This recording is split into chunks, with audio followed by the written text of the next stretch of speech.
Oh, good evening. I hope you're all very well. I'm Jenny Gow, although you possibly might know that because you actually logged onto this and it might say it. But anyway, it is Sunday evening. The race has just happened, the virtual race, obviously. But I was fighting to put my little person to sleep. So she is now in bed, which is great, but I have no idea what happened. So you guys can fill me in and that would be amazing. And I can catch up on everything that happened in the virtual race. Was it a good one? I hope so. The penultimate virtual race of this lockdown series before we actually get back to real racing, hopefully. And won't that be a joy? I think I'm getting to the point now where I'm just like, come on. There have been people watching all sorts of racing as well, which I love. So people that have never watched IndyCar or NASCAR have given it a go just to see kind of what they felt about it. And yeah, it's been nice to have some action back on track, hasn't it? Oh, George Russell won again. He's quite good at this, isn't he? I suppose he's got a lot of time to spend just kind of practicing and doing that sort of thing. He, Charles Leclerc, Alex Albon, all of those guys, Lando Norris, they've been a brilliant breath of fresh air, and it's been one of the high points. I was speaking to somebody midweek actually about this, saying just watching them and watching a genuine friendship, I suppose, re-emerge. Because they were friends, then they get into karting, and then it all gets a bit crazy, and F1 kind of takes over your life. But it's been lovely just watching them get on and have fun and dress up as bananas. So yeah, good stuff. Andrew Ship, hi from Australia. Bedtime? Oh, wow, drink to that. Bedtime in Australia? Surely that's not right, because it's almost bedtime here. I've no idea what you're doing, but it sounds fun. I've been drinking tonight. Wine, I don't know. It's been one of those weekends. But it has been good. Right, Tatiana Calderón is joining us today. I'm delighted that she is coming on. So if you've got any questions for her, down at the bottom you'll see a little question sign. Use that, and then the question pings up on screen and it makes it look like we're proper professionals and all that stuff. So that's always good to do. She is a fabulous lady. She's been racing for quite a long time now, and this year she's going to break out and try something a little bit new, going over to Super Formula in Japan. So plenty to talk to her about, and it's been a relatively quiet week, I feel like, in the world of Formula One news. So not a huge amount bubbling along there, but I'm sure we can pick her brains about the new regulations and see what she feels about those. And most importantly, she is, well, from my point of view anyway, she is doing the virtual Le Mans. So that's going to be really interesting. That's next week. And she's been practicing already. So I think without further ado... Oh, if you've got questions for me, by the way, fire away. They don't just have to be for Tatiana. So always happy to try and answer them. And the most asked question at the moment seems to be, are you going to the first race? Lots of people want to know what the plans are. And I'd love to fill you in, but nobody actually knows yet. I think... it's an overused saying, isn't it, that it's a fluid situation, but it really is. The world 2 weeks ago felt a bit different from the world now, so we'll just wait and see what they say. We think there are going to be some decisions this week coming about who will be there, but it certainly won't be every journalist under the sun. There'll be a lot of people working from home. I would expect to be working from back here as well, but good news is Jack, Jolien and myself will be there, Andrew Benson as well, to, well, when I say be there, be in a studio to give you all the information you could possibly ever want. Right, on that note, let's try and get Tatiana up and see how she's doing. All the practicing, or if she's absolutely fine. Fingers crossed, as if by magic she will appear. There she is! Hi, Jenny. How are you? How are you doing? All good, and you? How are things over there? Yeah, crazy, but fine. Yeah, Now, same here. Where are you? So I'm in Madrid, which is one of the most affected areas. So I'm quite happy because tomorrow we start like a new phase. and we can do sport at whatever time we want. So it's gonna be a lot of fun, I hope. Oh, wow. So I presume you were still traveling right at the beginning of the craziness. Were you out in Japan at the time? Yeah, I don't know how I made it, to be honest, and how I made it back. Yeah. But it was an incredible experience. I mean, we had to take the decision to go because it was the only test I was gonna get. Is a new team, a new car, a new country for me. So, a new sponsor. So everything was sort of new, and I had to go. And honestly, I think it's been one of the most amazing experiences. I've never been to Japan. I had never been to Japan. I don't know if you love it as much as I do, but I thought it was incredible, and I really can't wait to go back, hopefully very soon. Japan is like one of the best places to go in the world. I love it there. What was it that you loved when you were out there? Well, I think the culture, the food, the way they work, the way they welcome me was unbelievable. And besides the car, I think for sure is the closest car to Formula One. So when you drive this amount of downforce, it's very difficult not to smile like I am right now. I love Honestly, that. such lovely people, a complete different culture that I had never experienced, and the food, oh my God, unbelievable. I've never actually been to Suzuka, I guess because you've been there for many, many years.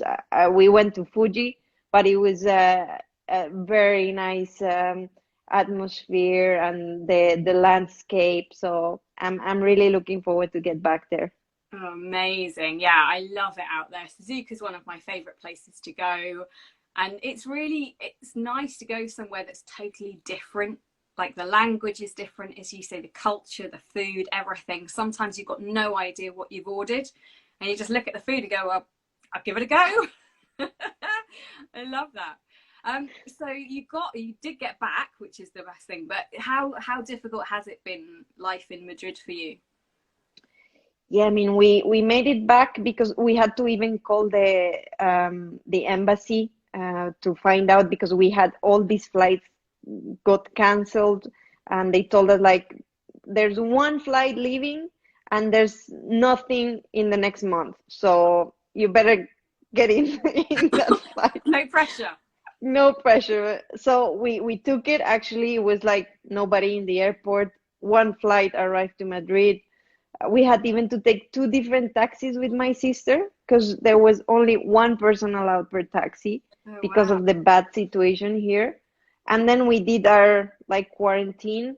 And honestly, like 2 weeks ago is the first time we went outside to run. And it's been, I mean, I use my time greatly, and thankfully, like I have a simulator and I have things to like, I have a bike and stuff inside indoors. So I think I'll be more fit than ever. But we do miss like the real thing now, and hopefully, with now with Formula One being the first one, to go in and see what happens is exciting. Yeah, it feels like a long time since there's been any kind of single seater action for us to get excited about. And I think I've been lucky because I did Daytona at the start of the year. I did when I went to Japan, and probably one of the last sort of tests before the lockdown. But it's certainly been too long now. Yeah. So when are you next going to get in an actual car? Do you know? So we had discussions with European Le Mans Series because I'm doing it with Richard Mille Racing team with Catherine Legg and Sofia Flores, and they said July 19th will definitely be the first race. So I'm super excited. Actually, now with the virtual 24-hour race that is coming up next week, we've been on Discord. That is one of the platforms to communicate with the team, and it feels like we are actually working towards something, and I'm actually enjoying that a lot. And hopefully, it will help us a lot when we go back to real racing because we won't have time to really practice anything. So I think this is a good tool in that sense. It's certainly surreal watching kind of the list of all the competitors come out for the virtual Le Mans, because I mean, you're going to be racing the biggest field and the best drivers I've ever seen in any sim race of all time. I was thinking, imagine if they could actually get all these drivers to compete there. I mean, today, because we had to do like 10 laps to qualify each driver, we had a 6 hour race. Our game crashed, but okay.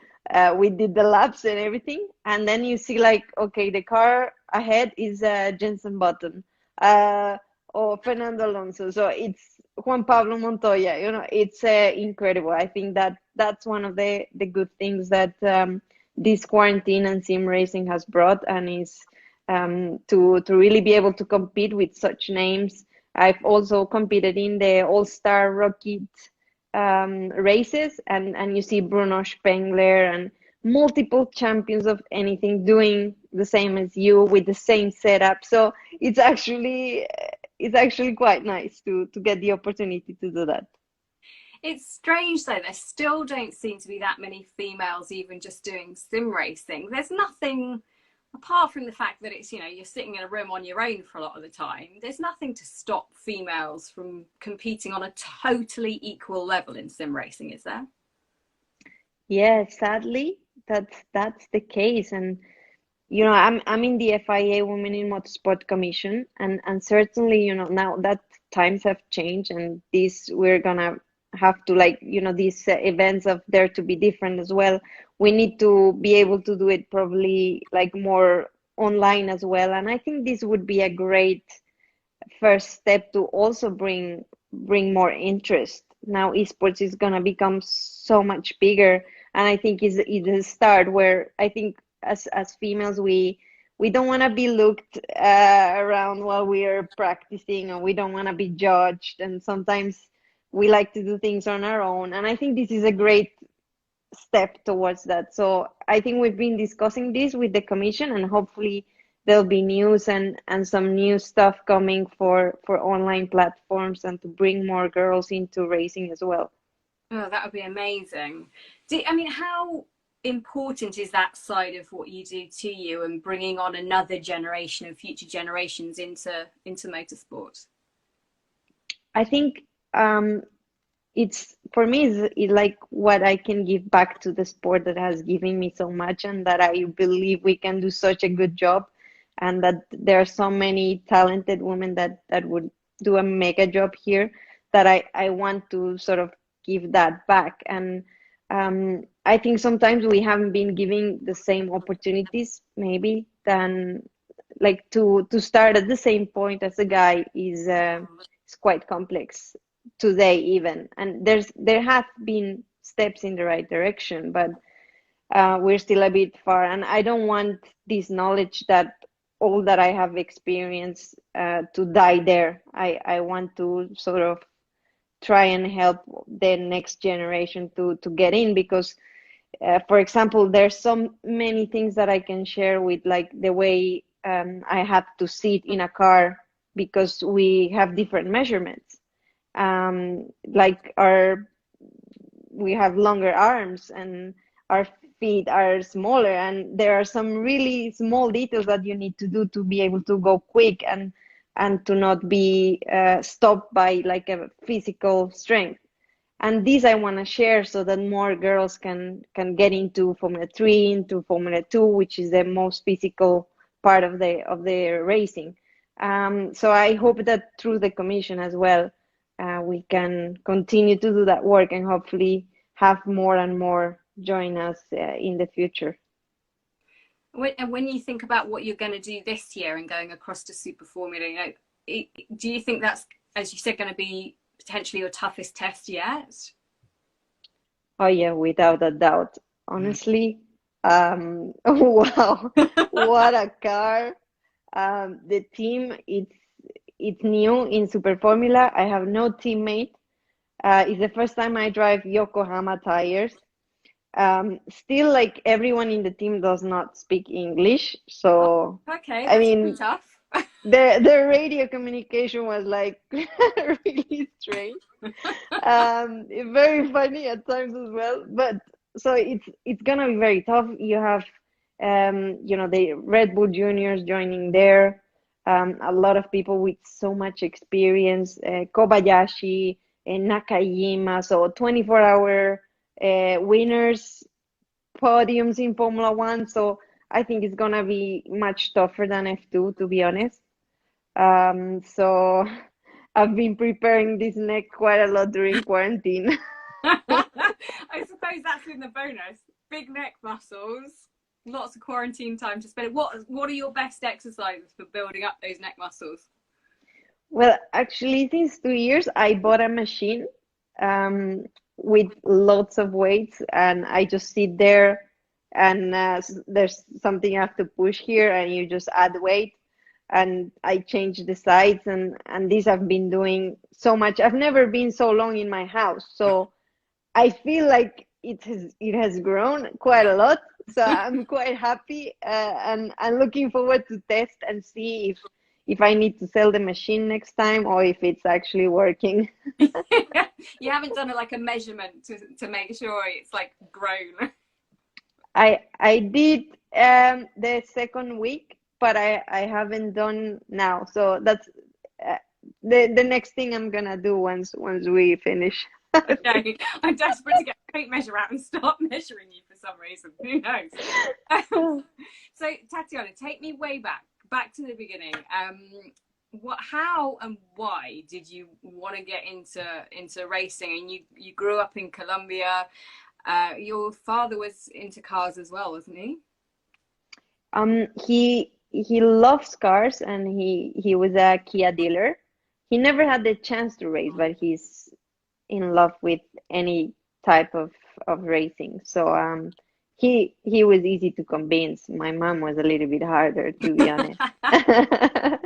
But my love for the sport was it grew up really organically, because it was like my sister, she's 7 years older than me. She took me to a rental go-kart track near a house, and we bought a 5-minute ticket, and honestly, I fall in love with the adrenaline, the speed. So we were going there every day after school, in the nights, and that's how we got started. We convinced our parents to buy the go-kart, and we basically knew nothing. So I would go after school, and just spend hours putting everything apart, putting it back in with the go-kart, and just learned that way, because nobody in my family had ever raced. But I think it's the best way to go, when you discover your real passion and you start to go inside and learn the basics all the time. It's kind of what I've done so far. And how good was your sister compared to you? Were you both kind of fighting each other all the time? Well, we started in different categories because she was older, but we did race against each other because she was so small and the weight so low that she couldn't go up further. But it was always like trying to help each other. It was not like this rivalry, and she was quite good, but because she was much older than me, it was like her hobby, and this was really my passion. And thankfully now she's also involved. She's not racing anymore. I took all the budget, but she's my number one at everything. So she manages me. She travels with me around the world, and it's really nice to share the same passion with her. So I'm very lucky to have somebody so close with me. I mean, it's just you and I. I'm sure she's not listening. What's her most annoying habit? But what's your most annoying habit? Because she must have told you a million times. Do you have something that really drives her crazy? I love doing everything super quick, like everything. And she is super slow. So I'm always like 5 minutes earlier than what we said, pushing her to go. Like, okay, we need to go to the track at 8. and I'm 755, like pushing her like crazy, and she gets annoyed by it. So we fight because of that most of the times. So I know she wants me to take things a little bit slower. It's not in your nature. We know that. And No. tell me, what was it like growing up in Colombia? Because you were in Bogota, so it must have been kind of had its moments. Yeah, I think obviously it was a tough time, but honestly, I can't remember that being it that bad. I know, for example, there are many tracks in Colombia for karting, but we couldn't go to them because it was a big risk to travel by car, particularly. So we had to stay in Bogota, and we have two tracks there. So we were just alternating and racing one side and the other side and cutting half of the track to make it different. Um, but after I think the last couple of years and the last couple of years I raced go-karts, everything was really back to sort of normal. And also I think it also helped for the sport that Montoya and his dad they brought like a category back to Colombia, and that's where I started. So I'm a big fan of Juan Pablo. Did he reach out to you? Did you spend any time together? Yes. So we met actually, like he always organized races, like star races in Colombia once a year. And he gave me one trophy once when I was on the podium, and for me it was like, oh my God. So he talked a little bit with me because I was the only girl. But then in Bahrain a couple of years back, he was testing the Porsche, the LMP1 car, and I was racing MRF Challenge there. And he came just to greet me, to see how I was going, give me a lot of advice. I even forgot a boot in the hotel, and he took me on his Porsche to pick it up. So Oh, I had amazing. him being my chauffeur for once. So it was really incredible for me. And he's so experienced and really been so open to help that I'm really grateful. And every time I have the chance, I will ask him any silly question. He's such a good guy. I remember I did Le Mans a couple of years ago as the pit lane reporter, and he just every time I spoke to him, carnage. The same as Race of Champions. He's just such a joker, but a really good guy. And if he's someone looking out for you, you know you kind of are in a good place to be.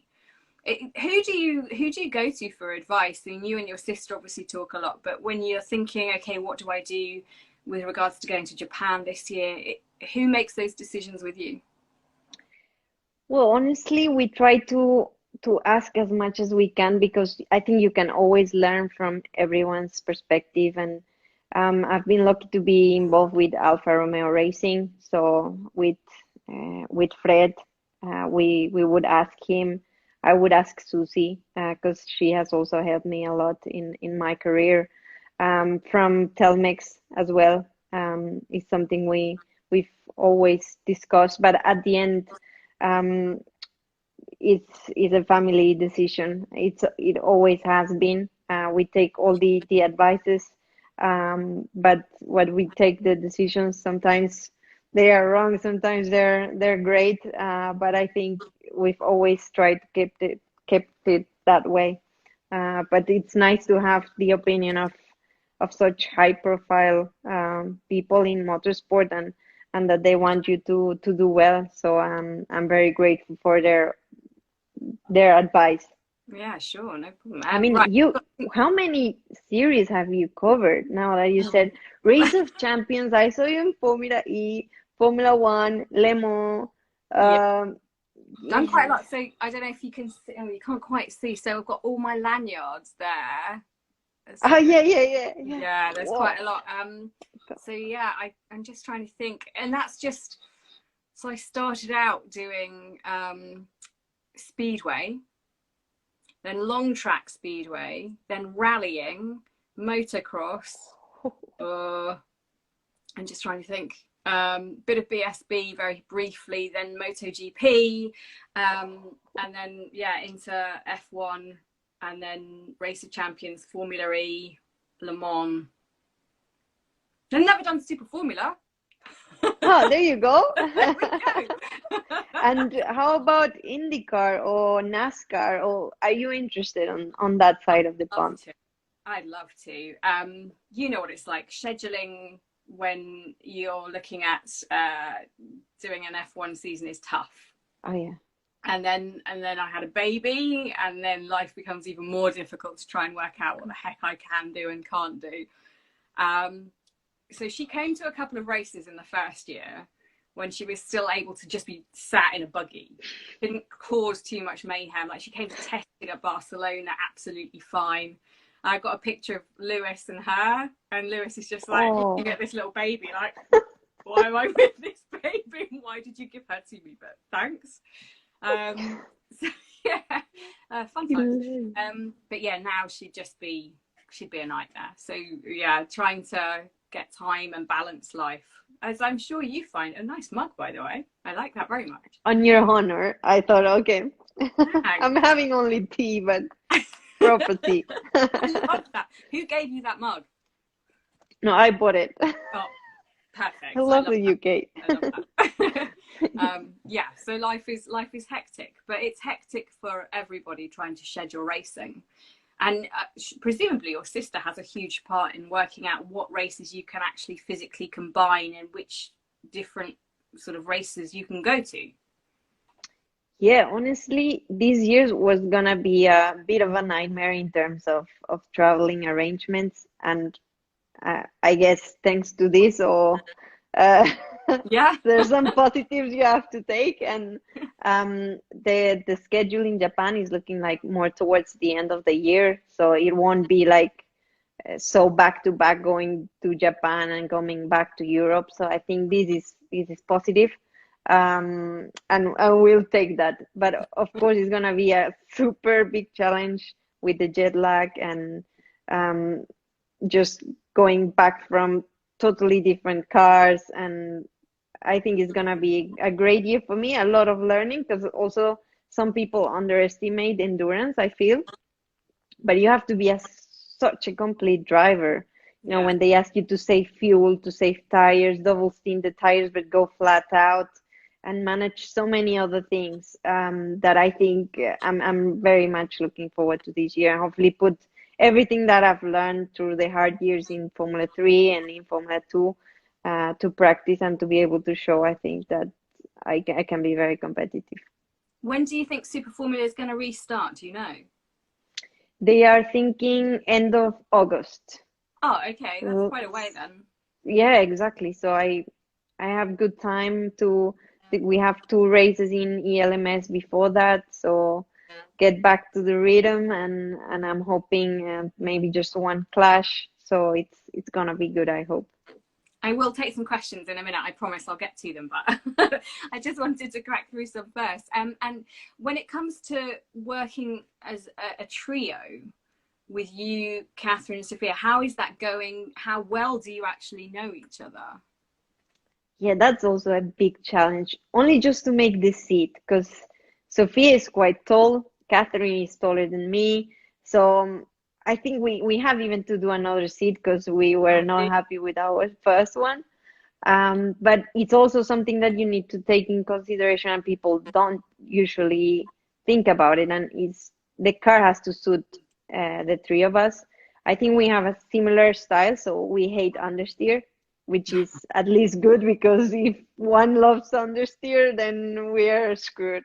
I only know Catherine from Daytona and a couple of tests we've done, and we get along so well that really is a pleasure to work with her. With Sophia, I know her a little bit less, but she comes from same background as me, so I think that's really good that we can help each other, and to just change that mentality from single seaters where you're very selfish, you want everything, you don't share with your teammates sort of your tricks, and to change the mentality and help each other, because at the end, if you want to win, the three of us, we need to be quick and comfortable. So it's also a nice atmosphere that I never thought would be so different, but I enjoyed it so much in Daytona that I can't wait for this different type of racing as well. And to combine both is gonna be very interesting for me.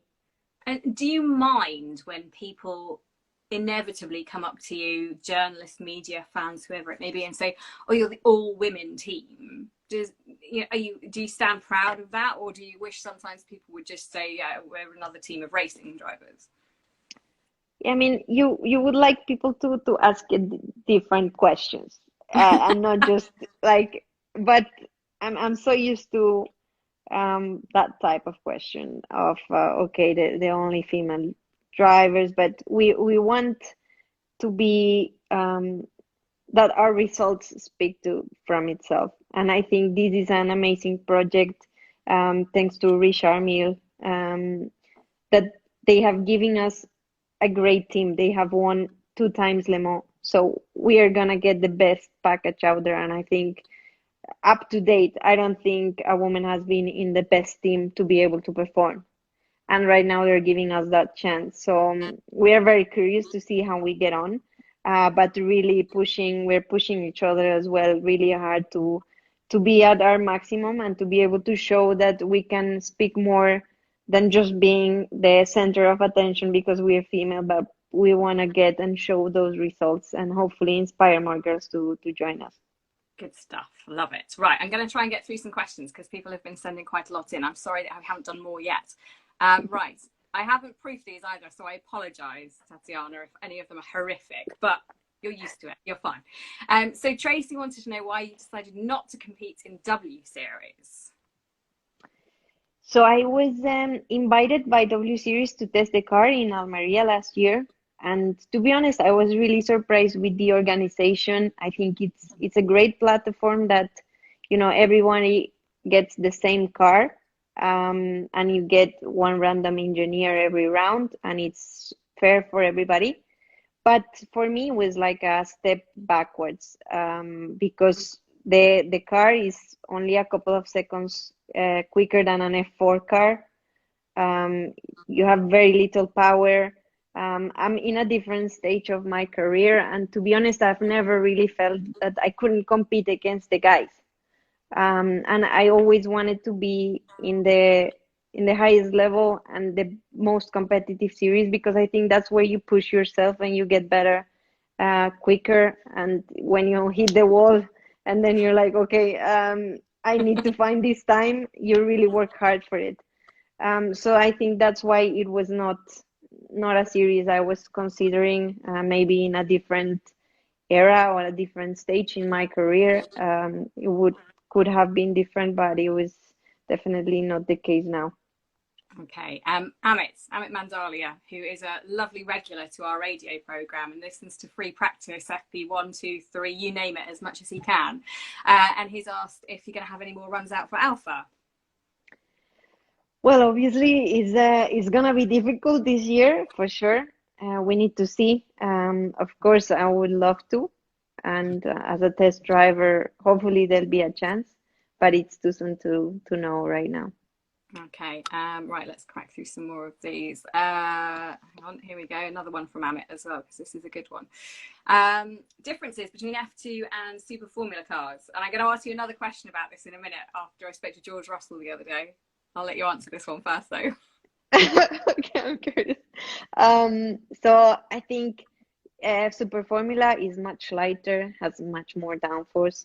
The tires are very different in the way you need to drive it, because it's like Pirelli is more V-shape, and this you can carry much more minimum speed with Yokohama. And also another difference, the power. I think Super Formula has a bit more power, not DRS, but we have an overtake button.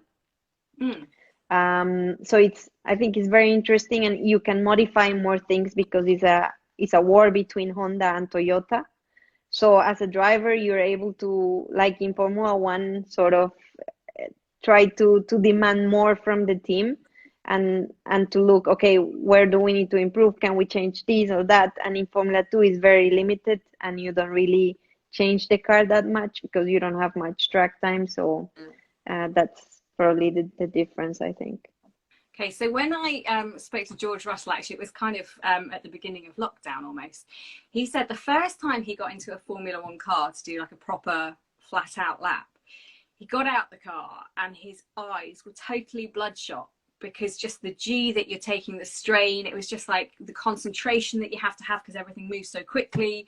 So I just wondered if you'd had any experiences where you got out the car and were like, oh my goodness, and what it felt like for you the first time you got in an F2, F1 and a Super Formula car. That's a lot of cars, sorry. For me, I mean, it was a shock because I went from GP3 or the World Series car to Formula One straight away and to the big car. So I didn't do the V8 first. I did the 2018 car straight away, and it was and the first thing Fred says the weekend, because he was not staying for the test, is like, bring the car back in one piece. So I was like, okay, no pressure, don't worry, No I'm not gonna do pressure at all. anything. Plus, I had like, I don't know how many cameras in the garage before I went out, so it was a big day for me. But the speed, I mean, you don't really know where you brake because you don't see the boards. They come at you so quickly. It's unbelievable. I mean, I wish more people could feel what a Formula One car is. The lower back, I had a lot of pain the day after, because of the G-forces, the brake. So it was shocking. And I have to say, Super Formula was another wake up of, okay, because I drove that car 2 years ago, and to now drive it this year was like, okay, the amount of downforce, the neck muscles, yeah, a lot of mental capacity you need to have to drive one of those cars. Yeah, it seems like it's properly full on. And people say that about the Formula E car as well, that there's just so much going on, so much to mentally think about, that you're exhausted afterwards, not from the physicality of it, but just from having to process so much information. Yeah, and also like, because I tested the Formula E car as well for Tichita, and there are some things that don't come naturally to you. There's nothing that you would do in a different single seater, and the way you regenerate that energy, and the way the brake is different like every lap, because it depends on how much energy you're recovering. Like for example, you start the race with a full battery, and so the brake feels completely different to halfway through the race. So you need to be able to adapt really quickly, and you have so many beeps and things on on your earpieces, so many things to do, that it's very complex. And actually, I was really surprised by how incredible the technology is in Formula E, the level of drivers. I had so much fun, the level of the engineers. Honestly, it's a series I would love to do one day as well. And I think is a future, but is also demands so much of you mentally, to be able to cope with so many things at the same time, and in the really small circuits where you cannot do one mistake because you are in the wall. So it's very complex series. So what do you have, like a long-term plan that you aim towards? I mean, F1, is that still the dream, presumably? Yes, I still want to go to Formula One, of course, but I think there are many ways in which you can arrive there, and you need to wait for the right moment to get in there. So at the moment, and considering everything that we are living at the moment, it also made me realize that we need to enjoy the day by day, the race by race. I have the opportunity to race European Le Mans Series and to do Super Formula. I'm gonna enjoy that and see where that brings me. Because sometimes we put a lot of pressure on ourselves and expectations, and we want to be there now, and it's maybe not the time. So The goal is still the same, but I would love to do so many other series. I love trying different cars and being in a racetrack every weekend if possible. Clearly, it shows. Right, another question for you. Here we go. Can we expect to see you on the next virtual GP for F1? I wasn't aware that there was another one. I thought it was the last one. I think there's one more. One more. I'm guessing it's in 2 weeks' time. So this was the penultimate one. Yeah, we're gonna, I think, see one more. But clearly that probably indicates no would be the answer to the question. Well, I think it depends a little bit on Alpha, because we talked at the beginning, but I had no simulator. And then obviously Antonio is there. I think he's been having issues with his game. It crashes like all the time. Have. Yeah, exactly. So who knows, if he gets tired, hopefully I can be the replacement. Okay, well, we'll keep our fingers crossed for you. There we go. Canada is the next one, says Amit. I told you, he's just got all the knowledge. Now, this one, Becky wants to know, what is your favourite food? Oh, Becky, she sends me some incredible presents at home. She's a super nice and sweet girl. So my favorite food, actually, I love Italian. So you moved to the wrong country then. Jesus. Although I tried the eel. Have you tried eel in Japan? Yes, once. And did you like it? So I only eat fish. I don't eat any other meat. So for me, it was a bit meaty. It was like, oh, okay. My husband loved it, if that counts for anything. Yeah. I don't eat meat, like red meat, and I try to limit my chicken, but I do eat fish, and I was surprised. I mean, the place where they took us was like, you think like, oh my God, but it was delicious. I will take you. Okay. When you go cover Super Formula, it's near Fuji, so I have the place. Oh, Fuji, I will always remember. This is a random story for you.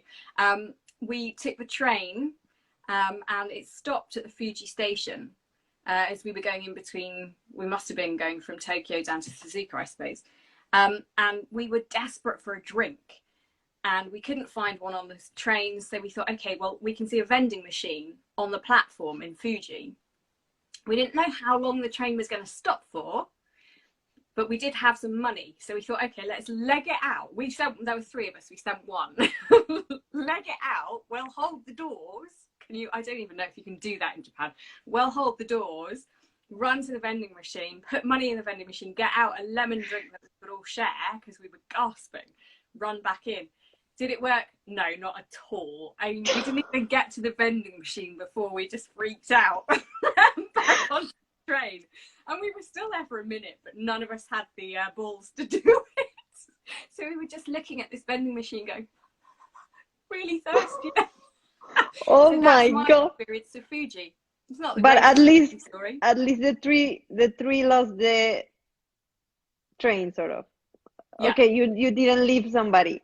No. Okay, to communicate there is difficult. The first rule of covering F1 is you never leave anybody behind. You've got to all stay together when you can. Club's different, but when you're traveling, it's messy. Right, let's get a couple more questions and I'm going to let you go because I know you're going to be busy. But lots of people have asked this question. Richard Sutton, thank you very much. Should racing be happening without fans present? So obviously there's going to be behind closed doors racing when Formula One, and if Formula One starts with a double header in Austria, then Hungary, a break, then we go on to Silverstone and the likes. So yeah, it's going to be different. What do you think? Yeah, me too. I mean, we're definitely gonna miss the fans, the public. I think it's part of us. But I think at the same time, there's so many jobs like that depend on the racing as well, with the racing teams, the circuits, even like the hotels and the catering, everything. So I hope that we can s- little by little add some public to the races, but I think we should be racing if it's like safe to do. So I don't know what you think. Yeah, I think it's going to be weird, whatever happens. But out of all of the races, out of all of the sports, I suppose if you don't have fans at Formula One, whilst it's disappointing for the fans, does it have a huge effect on you as a driver or the teams? I suppose possibly not. It seems to be one of the things that would be affected the least when it comes to a sport, I suppose. Maybe. Yeah, yeah, I think you're focused on what you need to do to win the race, and Yeah. but it's nice to see the people and celebrate. They've Yeah. been cheering for you, but I'm sure they'll be able to connect somehow with these technologies, and hopefully we'll feel like they're there. Yeah, podium's going to feel weird, that's for sure. But Yeah. let's see. KG Dub's been in touch and says, "What do you think is going to happen with Williams? Needs someone with big pockets, doesn't it? They're up for sale. I suppose that's one of the ongoing stories of lockdown and the fact that it is going to be tough for all those sort of midfield and lower field teams, isn't it? I mean, Alfa Romeo don't have a huge amount. I mean, they do have quite a bit of money, but all of those teams are going to have to reassess what they do and if F1 is really, do they have the budget for it?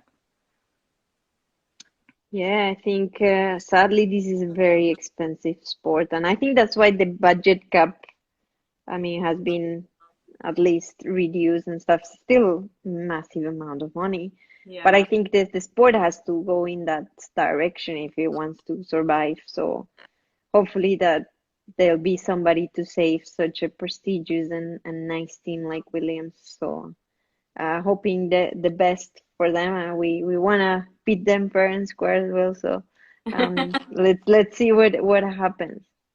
Okay, I'm going to let you go very shortly because we've taken up a huge amount of your time and you've not done any neck exercises during this interview. It's, you're letting the side down, quite frankly. I'm almost tempted to make you go and do some, but I won't because that's mean. So, Just because I've been in the sim too long. yeah, no, that would be harsh. So future wise, we know that you've got European Le Mans, virtual Le Mans, Super Formula. That's going to keep you busy. Still going to be with Alfa Romeo as well. How much work are you going to be doing with them? Do you know? Well, we are starting now to discuss that because also we have a simulator now in the factory, and Robert is also doing TTM, so that's looking like it's gonna start as well. So hopefully we'll have time to share duties with him, but we are still discussing, and like you said, we don't know. It's like they're having meetings and stuff, so hopefully we'll know soon. But I'm gonna give my best to try and help them out as much as I can. And everybody they'll shoot me if I don't ask this question. What's it like with Kimmy? Well, it's funny because I used to watch him race against Montoya. And for example, in the presentation of the car in Barcelona, I was standing right next to him. I was like, is this really happening? So he's a man of few words. So I don't talk to him much. I listen a lot to what he has to say because he speaks a lot in the debriefs, I have to say.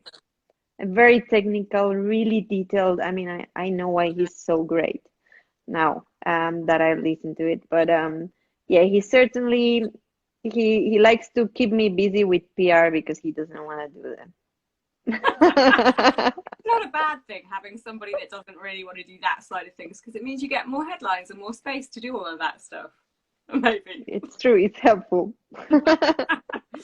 Right. Go B. Thank you so much for joining us. I know you're probably quite tired after all your sim stuff, but good luck next weekend. We'll have our fingers crossed. Do you know where we can watch it? I know it's going I to be on think lots of places. YouTube, and I will certainly send you once I have a little bit more info.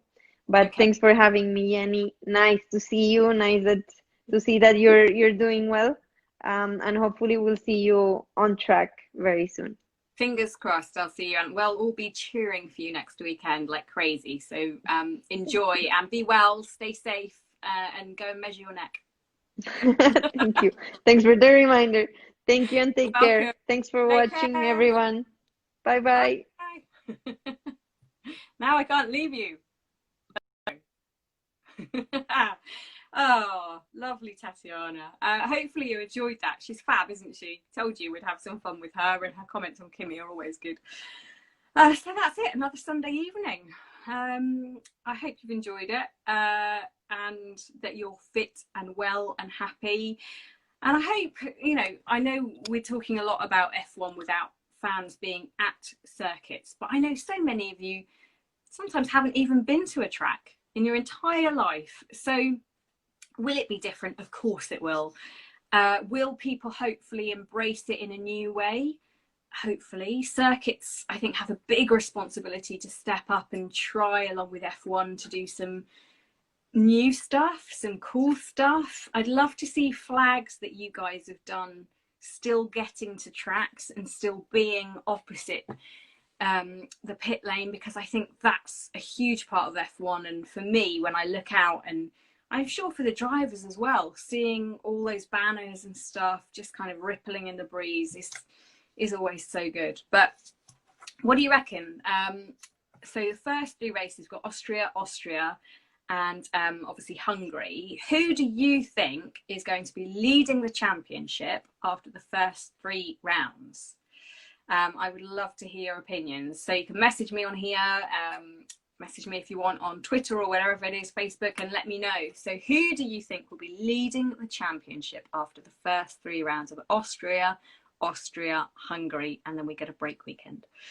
Be fascinated to know. Oh, what's Tiago saying? I was at Monaco and Abu Dhabi last year and I didn't manage to get an autograph from Tatiana. Oh, that's rubbish. Well, you'll have to try next time, maybe. And I tell you what as well, don't try with Kimmy. It's just a nightmare, isn't it? Hopefully F1 will need TVs, and BBC or Rai could restart broadcasting races. Well, I don't think that's going to happen. We've already heard that F1 are not going to extend their deal with terrestrial TV. Sky will be the place to watch it in the UK. But you can listen to every race on radio. And I know people have said, listening to a race on the radio, that's weird. But actually, once people have done it, they've said it's great. So you can always do that. 5 Live will be covering all of the races. Jack, Jolien and myself, Andrew Benson, and the guys from online as well. Okay, so a few of you getting in touch. It's got to be Red Bull, hasn't it? It says KG Dub. Random Cooper. Max will lead the first ones. A lot of people thinking Max. It's fantastic, isn't it? I think I certainly know a few people I've spoken to say Red Bull think they are in absolutely the right place to be at the moment. So let's see. And Amit says, apart from Super Formula, which other series would you like to cover? I mean, I'm not really that fussy. If it's got an engine, I'll do it. And if the boys all want to go lawnmower racing at some point in time, sign me up. I think that'd be great. Yeah, I love all racing. And hopefully we'll get another Formula E race on the BBC this year. Can but cross fingers. Oh yeah, Esteban Ocon, Max Verstappen, Charles Leclerc, Austria and Hungary, Red Bull tracks in it. Daniel Eckersley in it. I love it. Right, I will say goodnight for now and go and have the rest of this glass of wine with my hubby. Stay well, stay safe. If you've got any questions, you can get in touch with me on here later on, and I will hopefully have another guest for you next weekend. They're lining up to be on here. Well, we're getting them on anyway, and it's been really good fun. So I'll let you know midweek who we should have on next weekend. You can get your questions in, but for now, stay safe. Good night, and thank you again for joining me on my lockdown Instagram live, or lockdown live as I've started to call it. See you. Bye bye.